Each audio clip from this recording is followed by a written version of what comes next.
Hi friends, எல்லோரும் எப்படி இருக்கீங்க? நல்லா இருப்பீங்கன்னு நம்புகிறேன். இன்றைக்கி என்ன பதிவு பார்க்க போகிறோன்னா, ஆடி வெள்ளிக்கிழமை செலிப்ரேஷன் தாங்க பார்க்க போகிறோம். அது மட்டும் பார்க்க போகிறதில்ல, யாரோட உதவியும் இல்லாமல் என் குழந்தையும் பார்த்துக்கிட்டு கிச்சன்லேயும் ரொம்ப நேரம் நிற்காமல் என்னோடய வேலைகளை எப்படி செய்கிறேன் அப்படிங்கிறதையும் அதுக்கான டிப்ஸும் தாங்க பார்க்க போகிறோம்.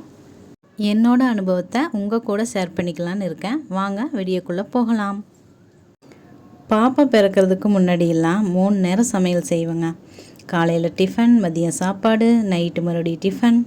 நம்ம வீட்டில் தானே இருக்கோம் அப்படின்னு எல்லா வேலையும் இழுத்து போட்டு ஓய்வே இல்லாமல் செஞ்சிட்ருப்பேங்க. இப்படி போயிட்டுருக்கப்போ எங்கள் தம்பிக்கு ஒரு தங்கச்சி பாப்பா வரப்போகுது அப்படின்னு தெரிஞ்சுதுங்க. இவங்களை ஹெல்ப்புக்கு கூப்பிட்டா யாரும் உதவியே செய்ய மாட்டேங்கிறாங்க. அவங்கள நம்ம வேலை வாங்காமையே பழக்கிட்டோம் இல்லைங்களா? அதனால ரொம்ப கஷ்டமாக இருந்துச்சுங்க. காலையில் எந்திரிச்சோன்னையும் கடைக்கு போகணும். கடைக்கு போனால் ஒரே மயக்கமாக, அப்புறம் சமையல் செய்ய முடியல. சமையலோட வாசனையே பிடிக்கல. பாத்திரம் கழுவுனா கீழே உட்காந்து தான் கழுவணும். உட்காந்தா எந்திரிக்க முடியல. ஏகப்பட்ட ப்ராப்ளங்க. அப்புறம் ஒரு நாள் உட்காந்து அழுதுட்டேன்னா பார்த்துக்குங்களேன். நான் அழுகிறத பார்த்து என் பையன் ஏமா அழுகிற, நான் உனக்கு இருக்கிறேன், நான் எல்லாம் செஞ்சு தரேன் அப்படின்னு சொன்னாங்க. இந்த விஷயத்தில் எங்கள் தம்பி ரொம்ப பரவாயில்லைங்க. எனக்கு ரொம்ப ஹெல்ப் பண்ணுவான். அதுக்கப்புறம் தான் எனக்கு புரிஞ்சுது, நம்ம பண்ணது தான் தப்பு. அவங்களுக்கும் வேலையை பகிர்ந்து கொடுத்துருந்தா அவங்களும் வேலையை கற்றுக்கிட்டு இருந்திருப்பாங்க. நம்மளுக்கும் எல்லாம் சுலபமாக இருந்திருக்கும். நம்மளுக்கு பிடிச்ச ஏதாவது செஞ்சுருக்கலாம் அப்படின்னு அப்புறம் தாங்க புரிஞ்சுது. அவங்கக்கிட்ட இருந்தும் கொஞ்சம் ஹெல்ப் வாங்கிக்கிறதுங்க. இருந்தாலும் அவங்க பையன் ஸ்கூலுக்கு போகணும், வீட்டுக்காரர் வேலைக்கு போகணும், நம்ம தான் எல்லா வேலையும் செஞ்சாகணும். அதனால் நான் ஒரு முடிவு பண்ணேங்க. 2 நேரம் தான் சமைக்கணும். காலையில் சமையல் செஞ்சால் அது மதியத்துக்கும் சேர்த்து சமைச்சிடுறது. அப்புறம் நைட்டு டிஃபன் செஞ்சுக்கிறது. அப்புறம் ஒரு நாளில் ஒரு தடவை தான் பாத்திரம் கழுவுறது அப்படின்னு செஞ்சதுக்கப்புறம் தாங்க கொஞ்சம் ஈஸியாக இருந்துச்சு பாப்பா பிறக்கிற வரைக்கும். பாப்பா பிறந்ததுக்கப்புறம் நான் அம்மா வீட்டுக்கு போயிட்டேங்க. அங்கே 5 மாதம் இருந்துட்டு அதுக்கப்புறம் தான் எங்கள் வீட்டுக்கு வந்தேன்.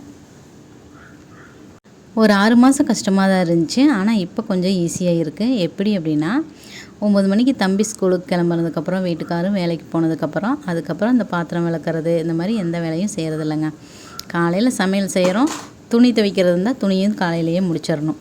அதுக்கப்புறம் பாப்பாவை பார்த்துக்கிறது மட்டும்தான் வேலை. அவள் கூட ஜாலியாக டைம் பண்ணிவிட்டு அந்த சந்தோஷத்தை அனுபவிக்கணும். அதுக்கப்புறம் அவள் இடையில தூங்கினா அப்படின்னா எனக்கு பிடிச்ச வேலை ஏதாவது செய்கிறது. பூ கட்டுறது, புக் படிக்கிறது, இந்த மாதிரி எனக்கு பிடிச்ச வேலை ஏதாவது செய்யும்போது எனக்கு பிடிச்சதையும் செஞ்ச மாதிரி இருக்குது. என் குழந்தையும் டென்ஷன் இல்லாமல் அவள் கூடயும் டைம் ஸ்பெண்ட் பண்ண மாதிரி இருக்குங்க. நாம் இந்த மாதிரி குழந்தைய பார்த்துட்டு இருக்கும்போது அந்த வேலை இருக்குது, இந்த வேலை இருக்குது யோசிச்சுட்டு இருந்தோம்னா நம்மளுக்கு ஸ்ட்ரெஸ் தான் ஆகும். அப்புறம் அவங்களையும் நம்மளால் சந்தோஷமாக கவனிச்சிக்க முடியாது. அதை ஒன்றும் புரிஞ்சுக்கும் போது தான் இந்த பதிவும் யாராவது குழந்தைய வச்சுட்டுருக்கிறவங்களுக்கு யூஸ் ஆகிருக்கும் அப்படிங்கிறதுக்காக இந்த பதிவு போடலாம் அப்படின்னு முடிவு பண்ணுங்க. நீங்களும் இந்த மாதிரி உங்களோட டைமை சேவ் பண்ணி குழந்தைகளோடையும் என்ஜாய் பண்ணி உங்கள் வாழ்க்கையை, உங்கள் குடும்பத்தையும் மகிழ்ச்சியாக வச்சுக்கோங்க. நீங்களும் உங்களையும் மகிழ்ச்சியாக வச்சுக்கோங்க, உங்களுக்கு பிடிச்சதை செஞ்சு. அப்புறம் இன்றைக்கி என்னோடய காலையில் வேலைகள் ரொட்டீனும், கோயிலுக்கு போனது, எங்கள் பாப்பாவோட சேட்டைகள் இதெல்லாம் பார்த்துருப்பீங்க அப்படின்னு நினைக்கிறேன். ஓகே ஃப்ரெண்ட்ஸ், உங்களுக்கு புரிஞ்சிருக்கும்னு நினைக்கிறேன். புரிஞ்சிருக்கிற மாதிரி டிப்ஸ் சொல்லியிருப்பேன்னு நினைக்கிறேன். இந்த பதிவு உங்களுக்கு யூஸ்ஃபுல்லாக இருந்துச்சுன்னா கமெண்டில் சொல்லுங்கள். எங்கள் பாப்பா பாருங்கள் வெளியே கிளம்பியாச்சு.